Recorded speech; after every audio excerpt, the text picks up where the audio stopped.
Hare Krishna, everyone. Welcome back to the live studios.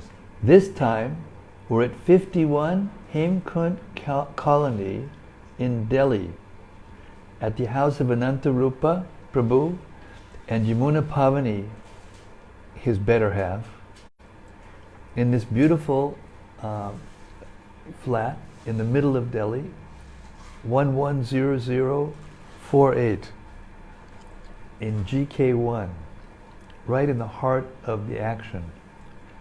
And we're here to hear the Srimad-Bhagavatam according to our vow every single night. We welcome all of you out there in cyberspace, wherever you may be, whether you're live or whether you're listening at your own convenience. We've reached the 7th chapter of the 3rd canto. And yesterday, or the day before yesterday, you remember, we read the 3rd chapter, which somehow or other we skipped from the 2nd to the 4th. And we read the 3rd chapter, and our tech man, who's been traveling with me, Matt Bell Roberts, is going to try to share it into the proper space in the fan page, so that it'll be a continuous, so it won't be out of place. In the meantime, let's move on to chapter 7. Vidura has met Maitreya and has been inquiring from him, and he's been explaining to him about the creation of the universe, and now Vidura is inquiring further. This chapter 7 is called, therefore, Further Inquiries by Vidura. But before we do, we'll continue with our vow to read Srila Sanatana Goswami's beautiful and deep glorification of the Srimad-Bhagavatam, called Srimad-Bhagavata Mahima Stotram. And it goes like this. Sarva Shastrabdi Piyusha Sarva Vedaika Satpala Sarva Siddhanta Ratnaja Sarva Lokaika Drikprada. O nectar from the ocean of all scriptures, singular fruit of all the Vedas, rich mine of the precious gems of all conclusive truths, you are the only giver of sight to all the worlds. Sarva Bhagavata Prana Srimad Bhagavata Prabho Kalidvandoditaditya Shri Krishna Parivartita. O life air of all the Supreme Lord's devotees, O Master Srimad Bhagavatam, you are the sun risen in the darkness of Kali. You are the exact image of Shri Krishna. Paramananda Pataya Prema Varshaksharayate Sarvada Savasevyaya Shri Krishnaya Namostume. I bow down to you, who are supremely blissful to read. Your every syllable pours down a flood of prema. You can always be served by everyone. You are Shri Krishna himself. Madeka Bando Matsangin Madgudo Man Mahadana Manistadaga Madbhagya Madananda Namostute. My only friend, my constant companion, my spiritual master, my great wealth, my savior, my good fortune, my source of ecstasy, I bow down to you. Asadu Sadhuta Dayin Atini Chochitakara Hanamunchagadachin Mam Prem Narit Kantayospura. O bestower of saintliness to the unsaintly, O exalter of the most fallen, please never leave me. Always appear in my heart and my voice with pure love. Om Namo Bhagavate Vasudevaya. Bhagavate Vasudevaya. Om Namo Bhagavate Vasudevaya. Om Namo Bhagavate Vasudevaya. Chapter 7, Further Inquiries by Vidura, Text 1. Sri Shukadeva Goswami said, O king, while Maitreya, the great sage, was thus speaking, Vidura, the learned son of Dvaipayana Vyas, expressed a request in a pleasing manner by asking this question. Text 2. Sri Vidura said, O great Brahmana, since the Supreme Personality of Godhead is the complete spiritual whole and is unchangeable, how is he connected with the material modes of nature and their activities? If this is his pastime, how do the activities of the unchangeable take place and exhibit qualities without the modes of nature? Purport. As described in the previous chapter, the difference between the Supersoul, or the Supreme Lord, and the living entities is that the latter are bewildered by the cosmic manifestation the Lord creates through the agency of his multifarious energies. The Lord is therefore the master of the energies, whereas the living entities are subjugated by them. By asking various questions about the Lord's transcendental activities, Vidura is clearing the misconception that when the Lord either descends to the earth in his incarnation or appears himself with all his potencies, he too is subjected to the influence of Maya, just like an ordinary living entity. This is generally the calculation of less intelligent philosophers who consider the position of the Lord and that of the living entities to be on the same level. Vidura is hearing the great sage Maitreya refute these arguments. Purport. And remember, this is happening because Maitreya happened to come to the place where Krishna was speaking with Uddhava and giving him his last instructions just before Krishna left this world. Later on we found out that Krishna actually thought of Vidura just before he left. He was the last person that Krishna thought of. And then when Vidura met Uddhava, as Uddhava was going to Bhadrakashram on the order of Krishna, Vidura wanted to surrender to Uddhava because Uddhava was so intimate to Krishna, and got the last instructions from Krishna. But because Uddhava was young enough to be his son, Krishna arranged that Uddhava send Vidura to Maitreya, who was a little older than Vidura, and also very learned, and also a pure devotee by dint of having heard from Krishna the same instructions that the Lord gave to Uddhava. Continuing with the purport. The Lord is described in this verse as Chinmatra, or completely spiritual. The personality of Godhead has unlimited potencies to create and manifest many wonderful things, both temporary and permanent. Because this material world is the creation of his external energy, it is temporary. It is manifested at certain intervals, maintained for some time, and again dissolved and conserved in his own energy. As described in the Bhagavad Gita, Bhutva praliyate. But the creation of his internal potency, the spiritual world, is not a temporary manifestation like the material world, but is eternal and full of transcendental knowledge, opulence, energy, strength, beauties, and glories. Such eternal manifestations of the Lord's potencies are therefore called nirguna, or free from all tinges of the modes of material nature, even up to the mode of material goodness.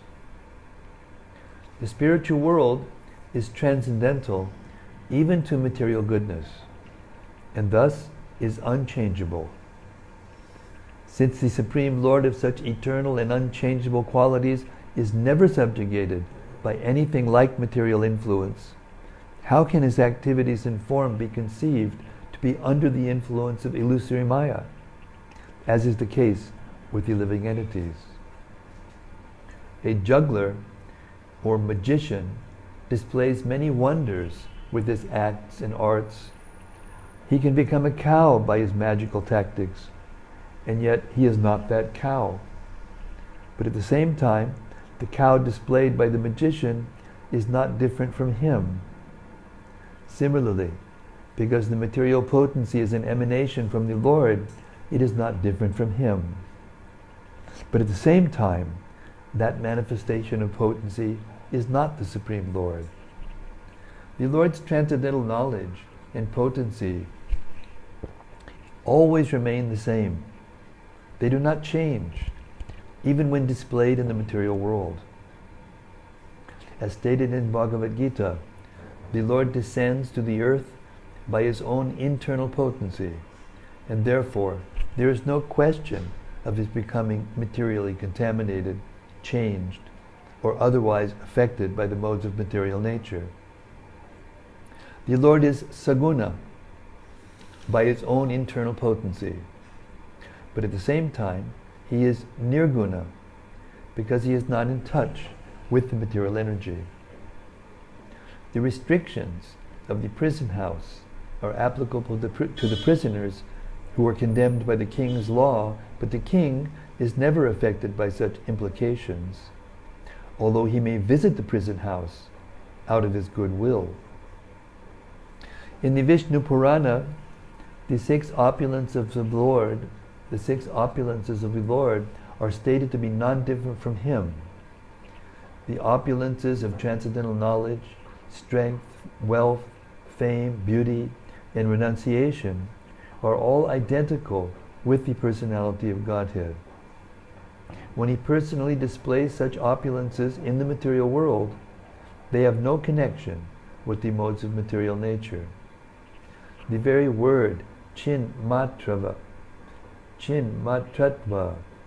is the guarantee that the Lord's activities are always transcendental, even when displayed in the material world. His activities are as good as the Supreme Personality of Godhead himself. Otherwise, liberated devotees like Shukadeva Goswami would not have been attracted by them. Vidura inquired how the Lord's activities can be in the modes of material nature, as is sometimes miscalculated by persons with a poor fund of knowledge. The inebriety of the material qualities is due to the difference between the material body and the spirit soul. The conditioned soul's activities are displayed through the medium of the modes of material nature and are therefore perverted in appearance. However, the Lord's body and the Lord himself are one and the same. And when the Lord's activities are displayed, they are certainly non-different from the Lord in all respects. The conclusion is that persons who consider the Lord's activities material are certainly mistaken. Text 3. Boys are enthusiastic to play with other boys or with various diversions because they are encouraged by desire. But there is no possibility of such desire for the Lord because he is self-satisfied and detached from everything at all times. Purport.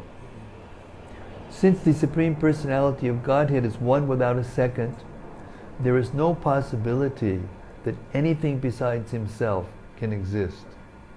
He expands himself by his energies in multiforms of self-expansions and separated expansions as well, just as fire expands itself by heat and light.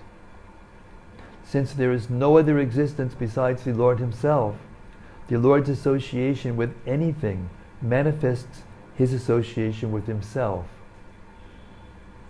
In the Bhagavad Gita, the Lord says, Maya tatamidang sarvam jagat avyaktamurtina matstani sarvabhutani nachaham teshvavastitaha.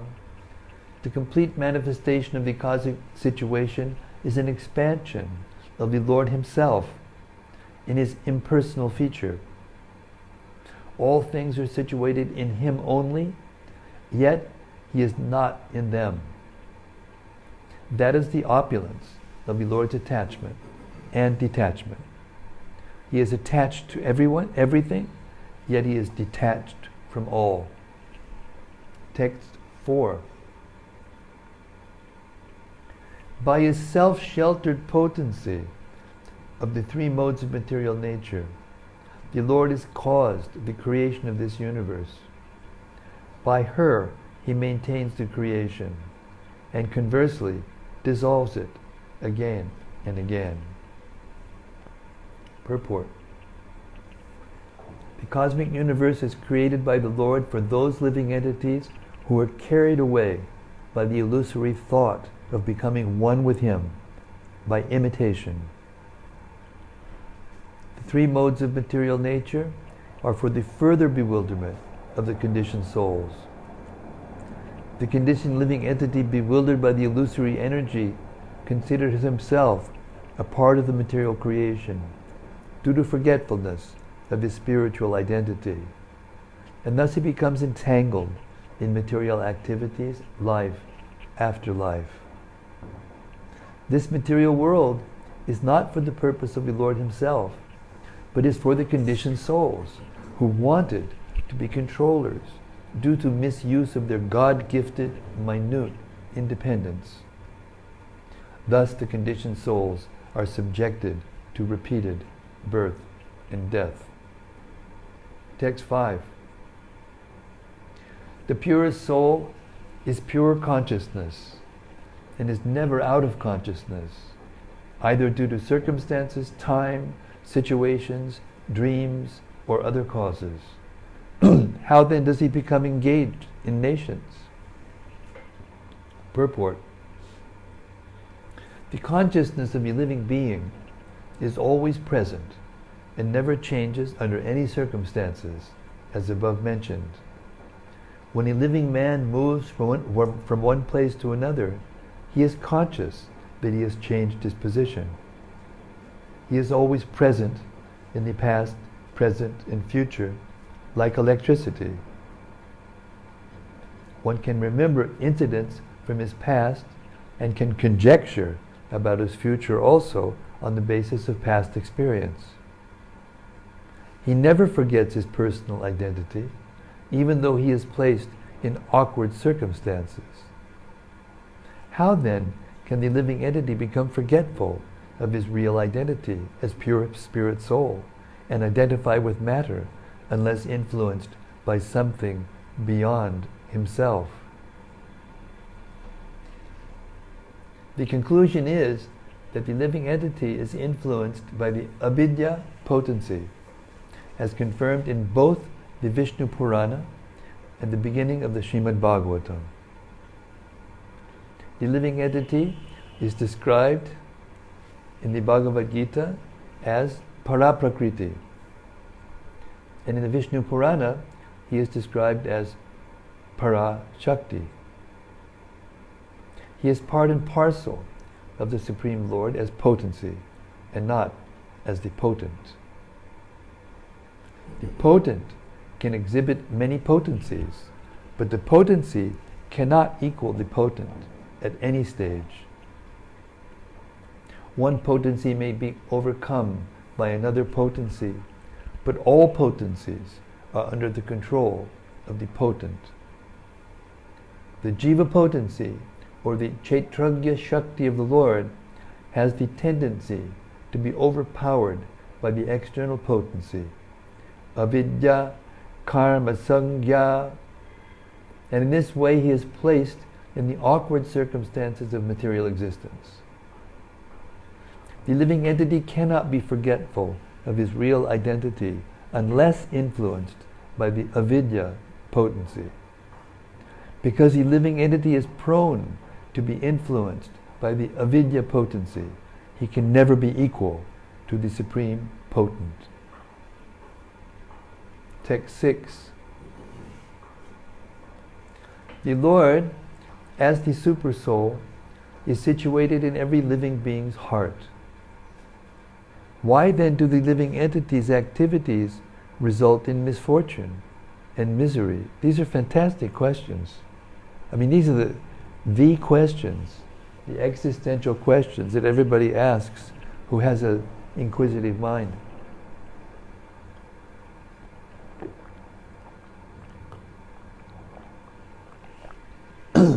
I'm going to repeat this last question. It's a fantastic question. The Lord as the Supersoul is situated in every living being's heart.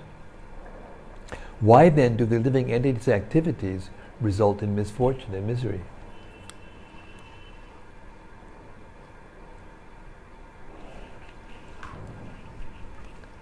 We're going to put you on the spot. Afterward, you're going to have to give reflections.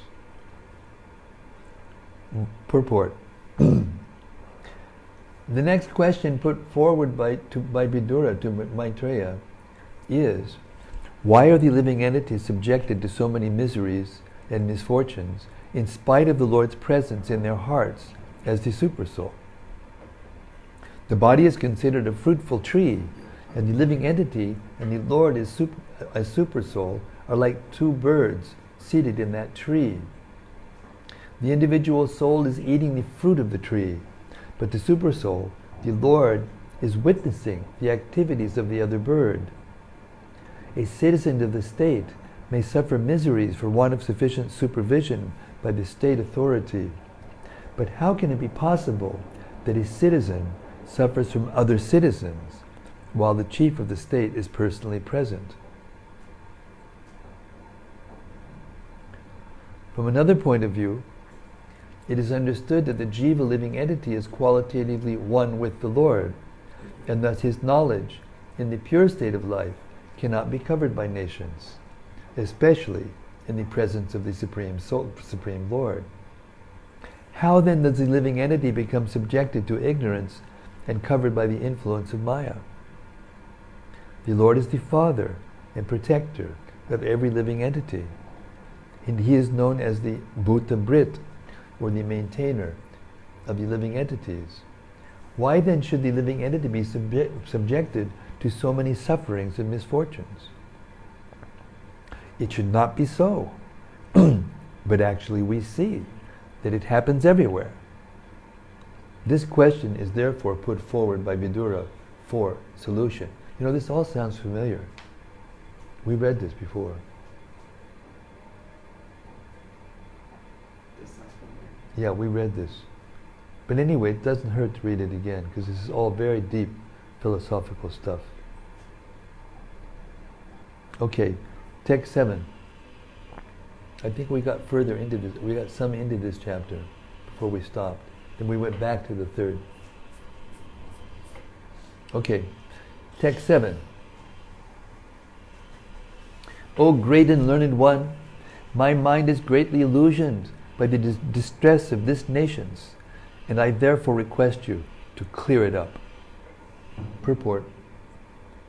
Such bewilderment as represented here by Vidura takes place for some living entities, but not for everyone.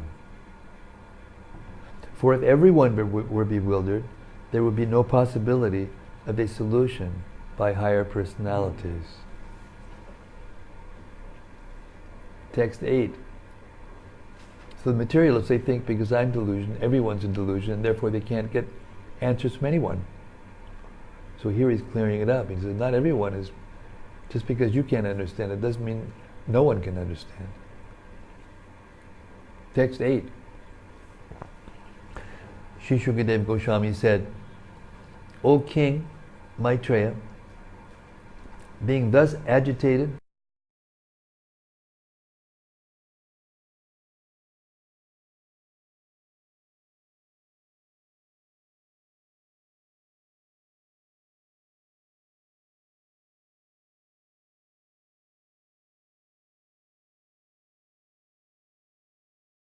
contradictory questions by Vidura. Therefore, although as a devotee he externally expressed surprise as if he did not know how to reply to those questions, he immediately became perfectly settled and properly replied to Vidura. Kasmin nu bhagavo vigyate sarvam idam vigyatam bhavati iti. Anyone who is a devotee of the Lord knows about the Lord to some extent. I'll repeat that. Anyone who is a devotee of the Lord knows about the Lord to some extent. And devotional service to the Lord makes him able to know everything by the grace of the Lord. Although a devotee may apparently express himself to be ignorant, he is full of knowledge in every intricate matter. Text 9. Sri Maitreya said, certain conditioned souls put forward the theory that the Supreme Brahman, or the personality of Godhead, is overcome by illusion or maya, and at the same time they maintain that he is unconditioned. This is against all logic. Purport. Sometimes it appears that the Supreme Personality of Godhead, who is 100% spiritual, cannot be the cause of the illusory potency, which covers the knowledge of the individual soul. But factually, there is no doubt that the illusory external energy is also part and parcel of the Supreme Lord. When Vyasadeva realized the Supreme Personality of Godhead, he saw the Lord along with his external potency, which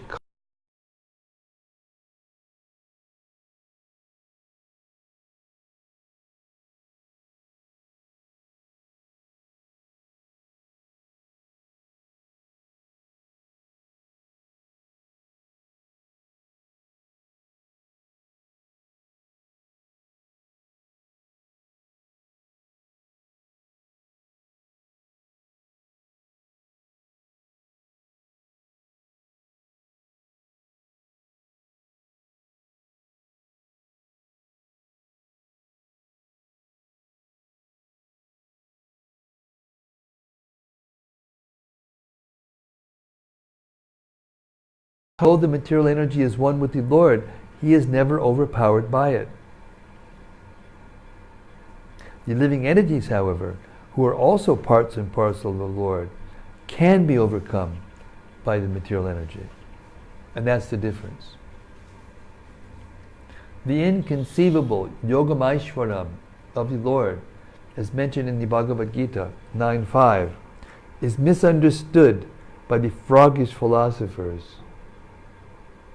In order to support a theory that Narayana, the Lord himself, becomes a Daridra Narayana, a poor man, they propose that the material energy overcomes the Supreme Lord.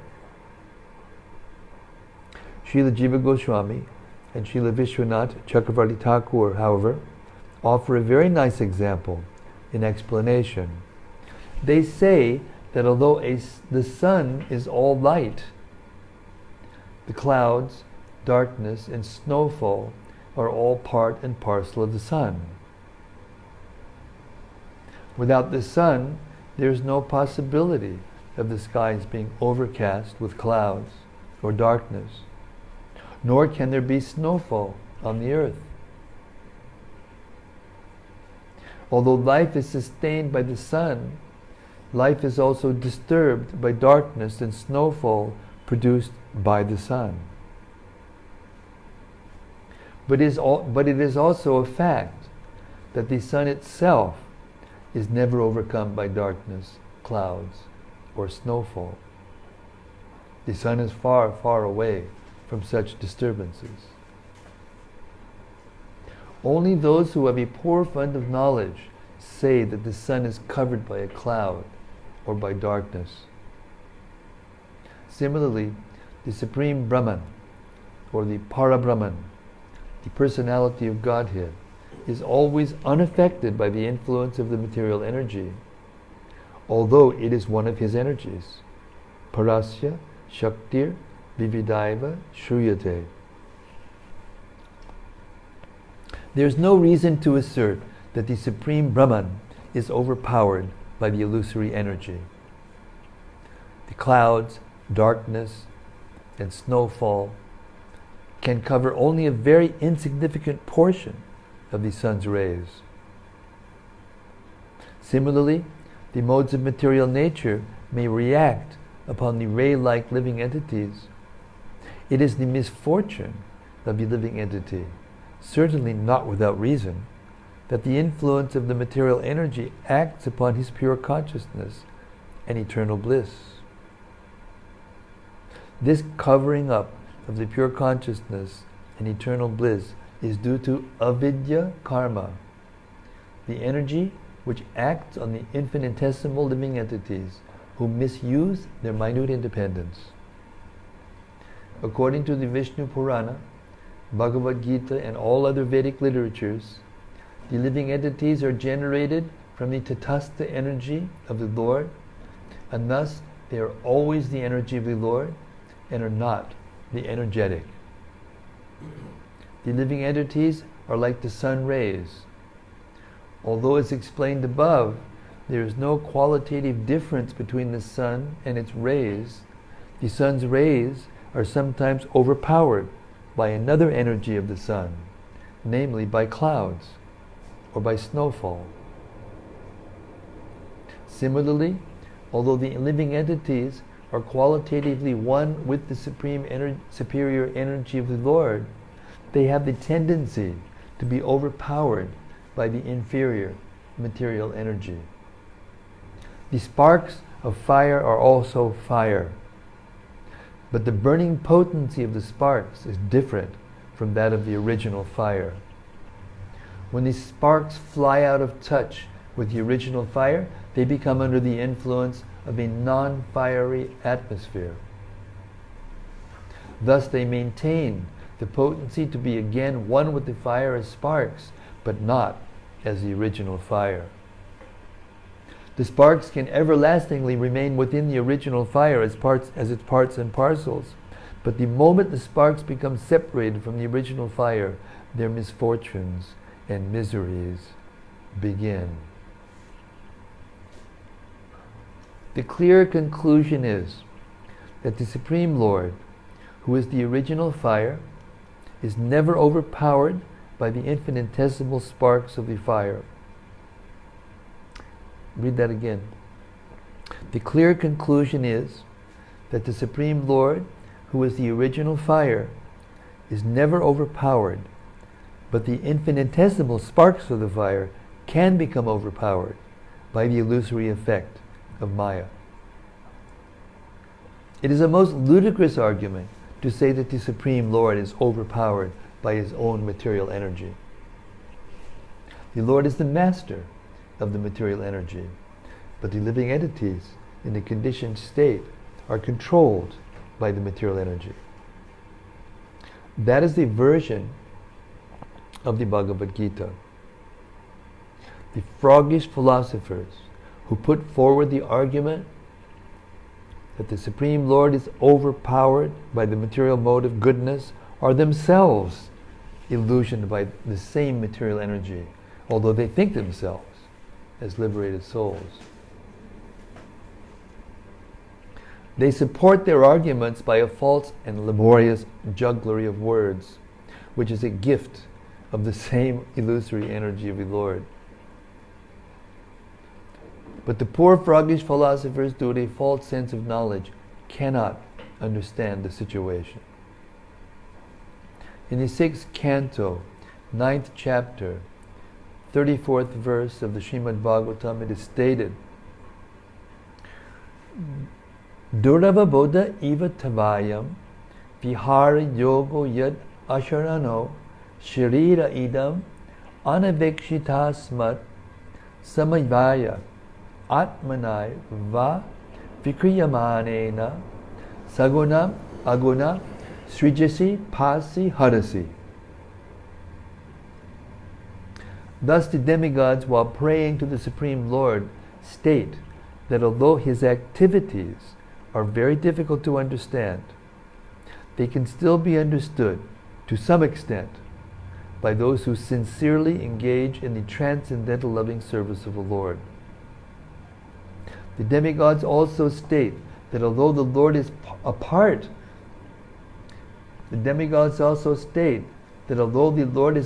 from the material influence or creation, He nevertheless creates, maintains, and annihilates the complete cosmic manifestation by the agency of the demigods.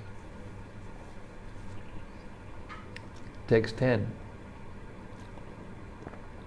Now we're into territory that we haven't read yet. The living entity is in distress regarding his self-identity. He has no factual background, like a man who dreams that he sees his head cut off. I'll read that again. The living entity is in distress regarding his self-identity. He has no factual background, like a man who dreams that he sees his head cut off. Purport. A teacher in school once threatened his pupil that he would cut off the pupil's head and hang it on the wall so that the child could see how his head had been cut off. The child became frightened and stopped his mischief. Similarly, the miseries of the pure soul and the disruption of his self-identification are managed by the external energy of the Lord, which controls those mischievous living entities who want to go against the will of the Lord. Actually, there is no bondage or misery for the living entity, nor does he ever lose his pure knowledge. In his pure consciousness, when he thinks a little seriously about his position, he can understand that he is eternally subordinate to the mercy of the Supreme, and that his attempt to become one with the Supreme Lord is a false illusion. You know, I gave a class in the University of Kent while I was staying in Folkestone this time. First time I've given a class in a university in a very long time. And there was this one girl there, and later on I found out that she was super sincere, and she was trying to move into the ashram, but mother didn't want to, and she was kind of confused. And she asked me this question: why am I, why aren't I perfect, or something like that? And I looked at her and I said, you are perfect. And as soon as I said it, you were there, Matt was there. She just lit up, and her eyes started glowing, smiling really big, and she understood that we're souls, and we're never really suffering. We're just thinking we are. We're just like a person who sees his head cut off in a dream, and we're convinced. In the dream, we'd like, oh no, it's like, I'm finished. But we're witnessing it, so therefore it can't be true. So that's the point here. Actually, there is no bondage or misery for the living entity, nor does he ever lose his pure knowledge. In his pure consciousness, when he thinks a little seriously about his position, he can understand that he is eternally subordinate to the mercy of the Supreme, and that his attempt to become one with the Supreme Lord is a false illusion. Life after life, the living entity falsely tries to lord it over material nature and become the lord of the material world, but there is no tangible result. At last, when frustrated, he gives up his material activities and tries to become one with the Lord, and speculate with so many jugglery of words, but without success. These activities are performed under the dictation of the illusory energy. The experience is compared to the experience of once having his head cut off in a dream. The man whose head has been cut off also sees that his head has been cut off. If a person's head is severed, he loses his power to see. Therefore, if a man sees that his head has been cut off, it means that he thinks like that in hallucination. Similarly, a living entity is eternally subordinate to the Supreme Lord, and he has this knowledge with him, but artificially. He thinks that he is God himself, and that although he is God, he has lost his knowledge due to Maya. This conception has no meaning, just as there is no meaning to seeing one's head being cut off. This is the process. This is the process by which knowledge is covered. And because this artificial, rebellious condition of the living entity gives him all troubles, it is to be understood that he should take to his normal life as a devotee of the Lord and be relieved from the misconception of being God. The so-called liberation of thinking oneself God is that last reaction of avidya by which the living entity is entrapped. The conclusion is that if a living entity deprived of eternal transcendental service to the Lord becomes illusioned in many ways. Repeat that again. The conclusion is that a living entity deprived of eternal transcendental service to the Lord becomes illusioned in many ways. Even in his conditional life, he is the eternal servant of the Lord. His servitude under the spell of illusory Maya is also a manifestation of his eternal condition of service. Because he has rebelled against the service of the Lord, he is therefore put into the service of Maya. He is still serving, but in a perverted manner. When he wants to get out of service under material bondage, he next desires to become one with the Lord. This is another illusion. The best course, therefore, is to surrender unto the Lord, and thus get rid of the illusory Maya for good, as confirmed in the Bhagavad Gita. Daivyesha gunamayi mamma maya duratyaya mameva ye prapadyante mayametam tarantite. I was listening to Gopi Paranananda Prabhu the other day, lecturing, and he gave this very nice example about this point. He said, say for instance, you become a criminal or you do something and cause you to be put in jail. You know, big time jail, maximum security prison. They have one in Huntsville, in between Houston and Dallas. They have one here, or they have them everywhere. So the point that he's making is, when you're in that jail, you're in Huntsville. It's not that you're no longer in Huntsville because you're in that jail. In the place where that jail is, you are in that place. So similarly, we are in this material world, but we're in the spiritual world. We're just in a cloud. We're in a like a prison house, and we have all these extra laws that we have to follow, that we're controlled by.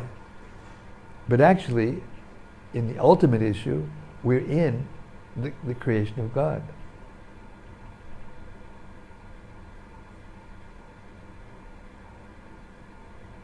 Text 11.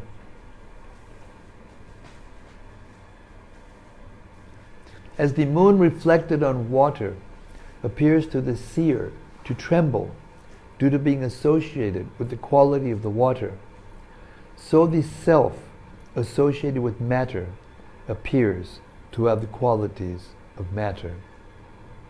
Shall I repeat that? As the moon reflected on water appears to the seer to tremble due to being associated with the quality of the water, so the self associated with matter appears to have the qualities of matter. Purport. The Supreme Soul, the personality of Godhead, is compared to the moon in the sky, and the living entities are compared to the reflections of the moon on water. The moon in the sky is fixed and does not appear to quiver like the moon on the water. Actually, like the original moon in the sky, the moon reflected on the water should also not quiver, but because of being associated with water, the reflection appears to be quivering, although in actual fact, the moon is fixed. The water moves, but the moon does not move. Similarly, the living entities appear to be tainted by material qualities like illusion, lamentation, and miseries, although in the pure spirit and pure soul, such qualities are completely absent. The word pratiyate, which means apparently and not actually, like the experience of having one's head cut off in a dream, is significant here. The reflection of the moon on the water is the separated rays of the moon and not the actual moon.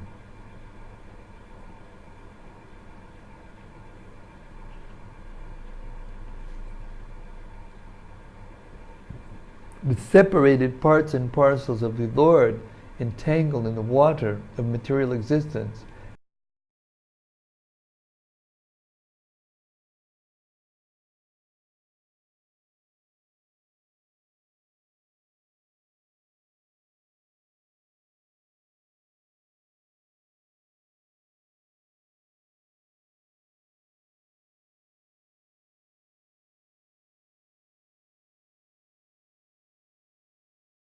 like trees and mountains. The reflections of the sun or moon is accepted as the real sun or moon by less intelligent men, and the pure monistic philosophy develops from these ideas. In fact, the light of the sun and the moon are actually different from the sun and moon themselves, although they are always connected. The light of the moon spread throughout the sky appears to be impersonal, but the moon planet, as it is personal. And the living entities on the moon planet are also personal.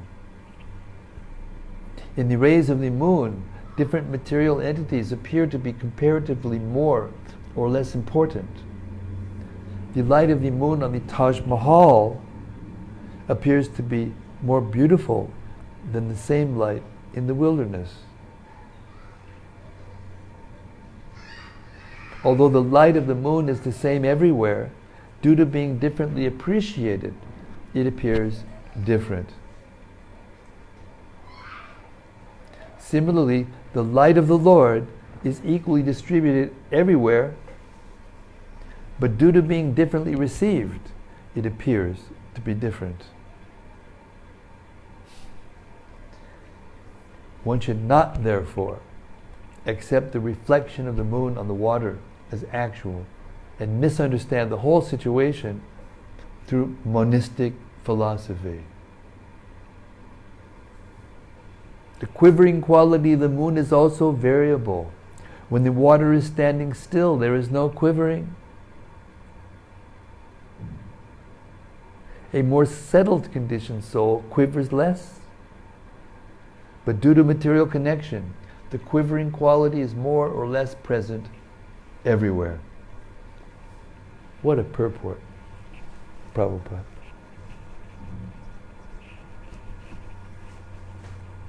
Stunning. Text 12.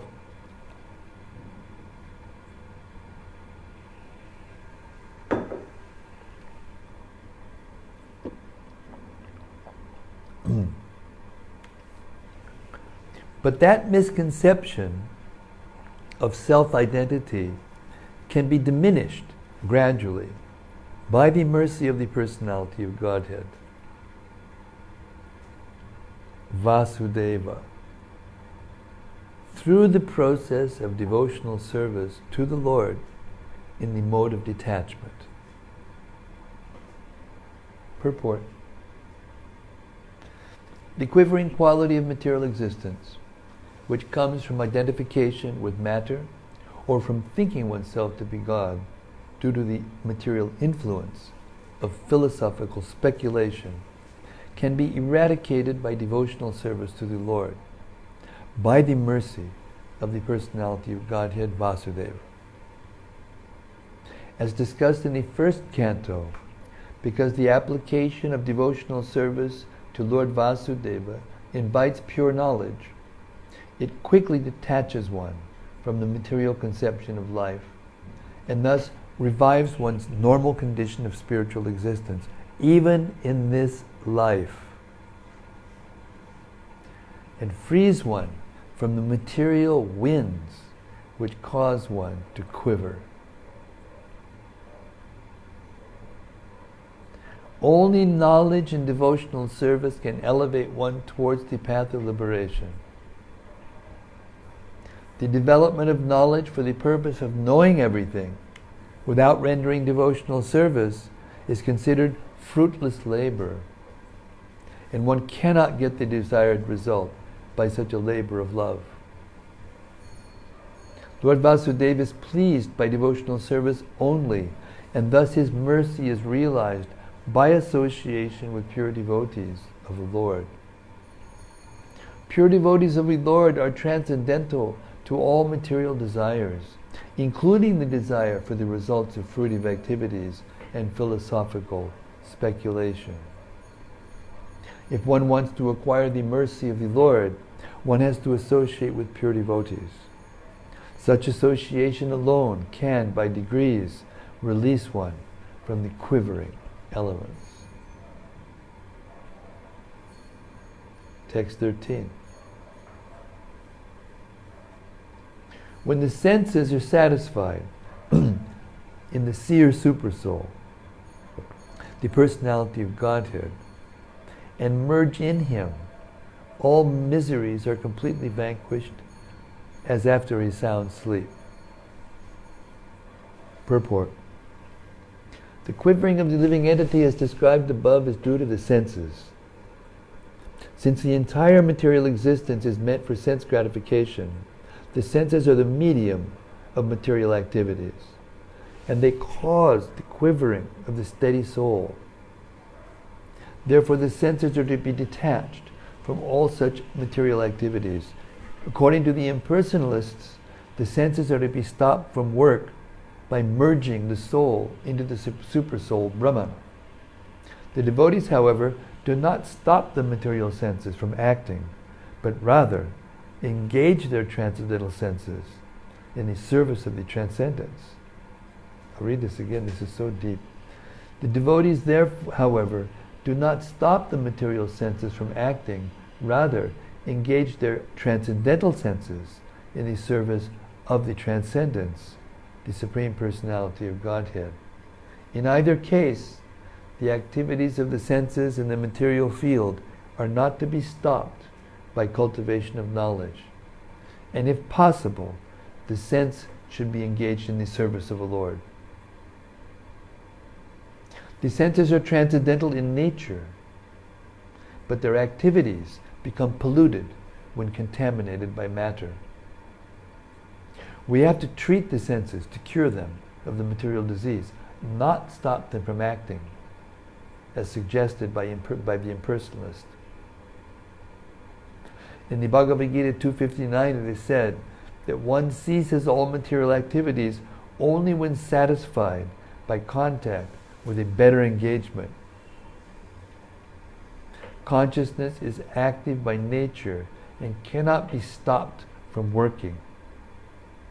Artificially stopping a mischievous child is not the real remedy.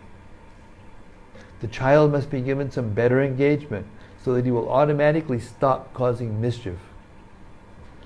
In the same way, the mischievous activities of the senses can be stopped only by better engagement in relation with the Supreme Personality of Godhead.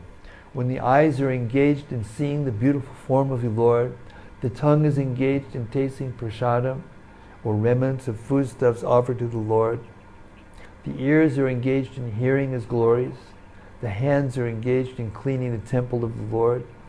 The legs are engaged in visiting His temples. Or in other words, when all the senses are engaged in transcendental variegatedness, then only can the transcendental senses become fully satisfied and eternally free from material engagement.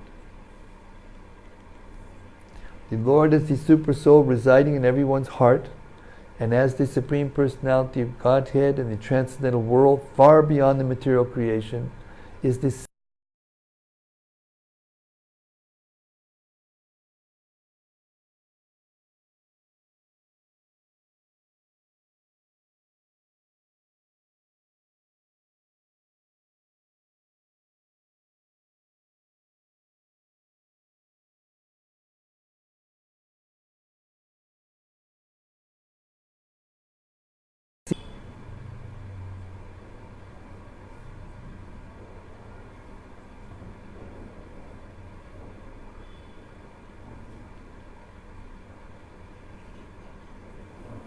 What time did we start?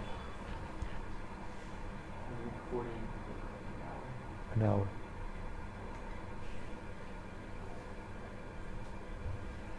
So we're going to stop the reading tonight. I mean, we just had a long haul flight. Matt and I didn't get any sleep. We took a little bit today, but not so much relative to what we needed. So we're going to stop here. And if there's any reflections, we have some great intellects over here. Yes, Dr. Matt. Hannah had a realization. Hannah has a realization. She's watching live, did she? Yeah. See? Hannah, you're earning our undivided satisfaction. Hare Krishna. Go ahead. She says, Bhagavad Gita's instructions on how to hear these books is so crucial. Everything we need is in these books, and if we can hear properly, the rest is history. The devotee is made. I want to encourage people to hear and hear properly by motivating them to continue their inquiries in their spiritual life and loving them and just letting Prabhupada speak for himself. Follow in your footsteps by Krishna's mercy. These books answer all questions, kills all anxiety and fear, and gives us the most priceless gift, knowledge, bliss, and fearlessness. Hannah, sign me up. I'm convinced. I mean, I'm joking with her, but I'm just reciprocating because that was spot on. Spot on reflection. Matt has a question. So in reading about the sun and the moon, it seems like the conception in the Srimad-Bhagavatam is that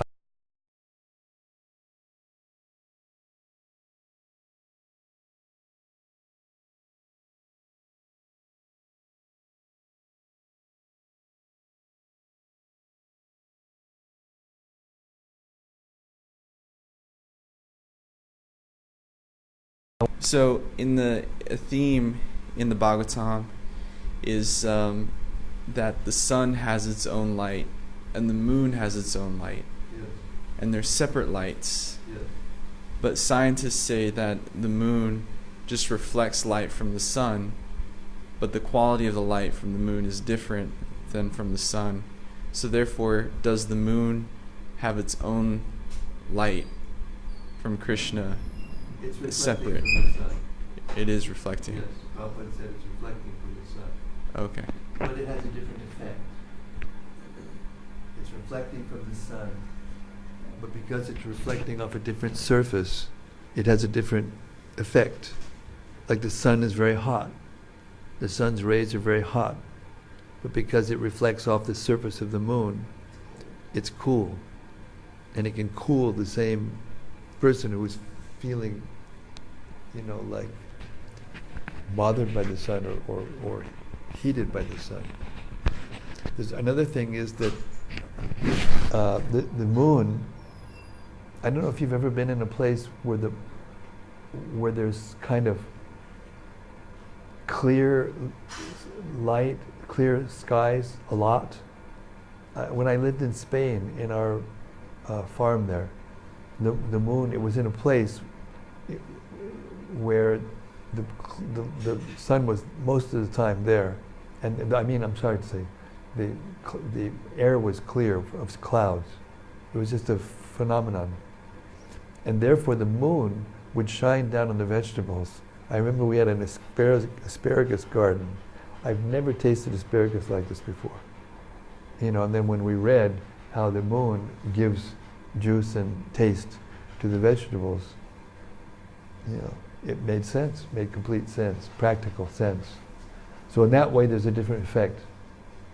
Even though the light's coming off the moon, the light's different at the same time. Different effect. What else? Anything? Yes, a few. Few things.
These are extremely elevated beings. Vidura is Yamaraj. Yeah. So he's a Mahabhagavat. Is one of the Mahajanas. Still, and that's the time that Krishna himself was present. Still, he goes to a guru. Yes. Very important point. So that's one part. Then coming back to Srila Prabhupada, the wonderful thing about Srila Prabhupada's purpose, one of the wonderful things that came to my mind today is how clear it is, how transparent it is, and Prabhupada does many things in his purports. One is just explaining the verse, so you get more information, an added layer of details.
one kind of leads to the other and supplements the other in the same case. Mutually causing effect.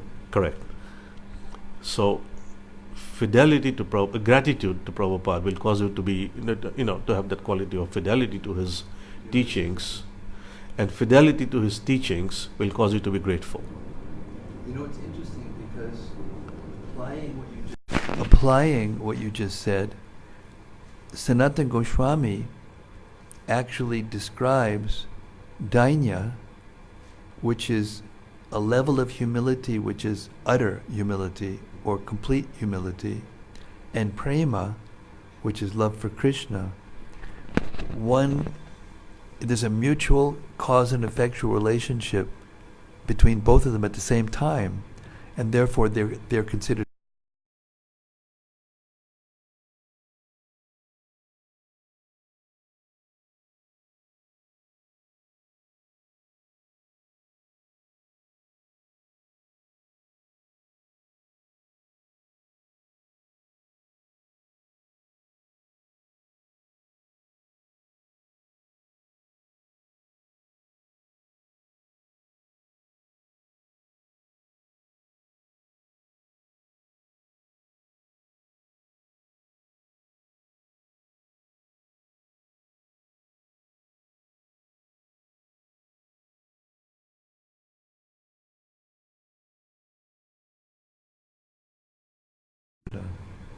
and as we go closer to Krishna, then we see ourselves, just like when Vyasadeva went into trance to bring the Srimad-Bhagavatam into the external world. He saw Krishna, he saw the soul, and he saw the external energy. He saw everything. So this knowledge, as you were saying, it gives a vision in such a way that we can understand ourselves, our source, and the material energy, and how it all fits together. And then we can know how to act and not to act, how to respond properly. And without this knowledge, how can you do that? How can you know how to respond, what to do? You just get, as the verses tonight said, you just get swept away, and you can see yourself with, with your head being cut off, and you're still there, and you're thinking it's real. Amazing. Very nice reflections. As usual. Very nice. So, I think we're going to stop here. We'd like to thank all of the oh wait, we have something else. We had another, it looks like another reflection from Rati Manjari. Rati Manjari. Okay, Rati, you're on.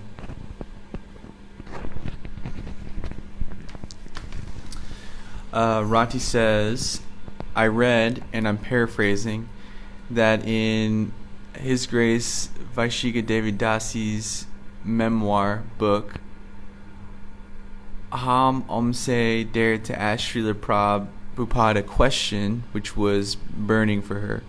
It went something like this: how does Krishna through the moon give taste to the vegetables? Srila Prabhupada looked at her deeply, and time stood still. Then he said, why don't you ask him?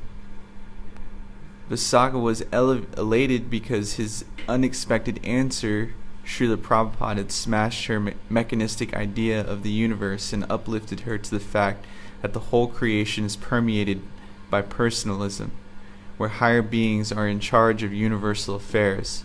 She stood there for some time, taking it all in, and then hurried to catch up with Srila Prabhupada, eager to follow him.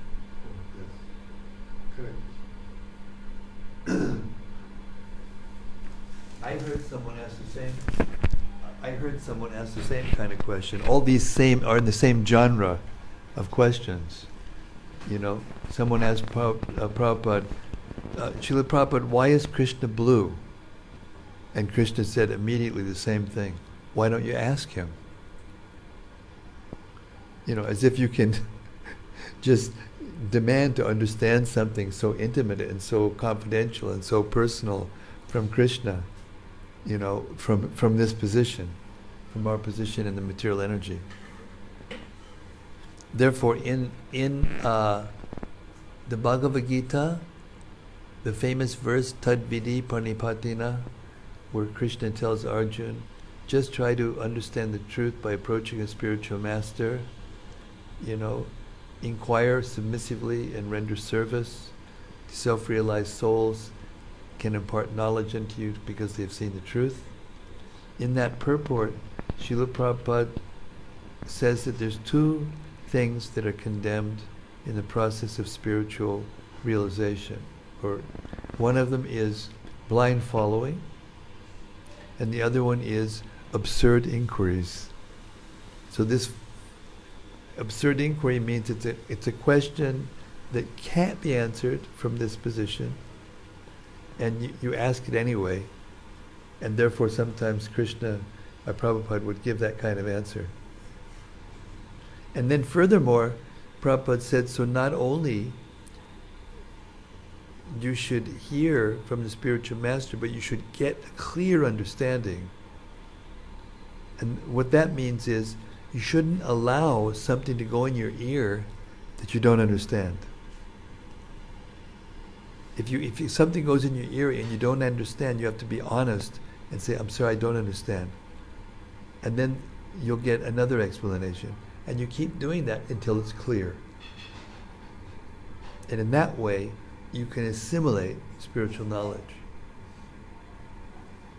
And by that assimilation, the eyes change, the vision changes, therefore your behavior towards everything, towards other people, towards the material energy, changes. And it becomes attractive.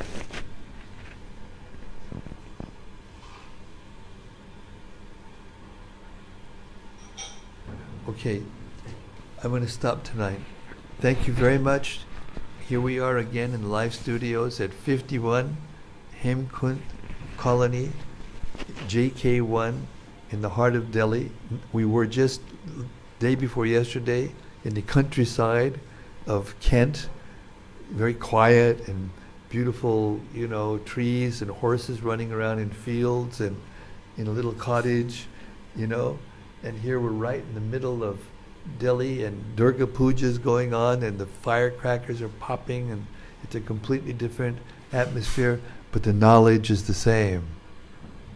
And at the beginning of the reading and the hearing to now, the atmosphere is completely different, and it works every time. It's magic. So please always remember, sharing means caring, and caring means sharing. So share these wonderful readings, and in that way show your caring to everyone. Hare Krishna. Srila Prabhupada ki jai, Srimad-Bhagavatam ki jai, Vidura di ki jai, Maitreya Muni ki jai, Gaur Premanandi, Hari Hari Bol. Hare Krishna.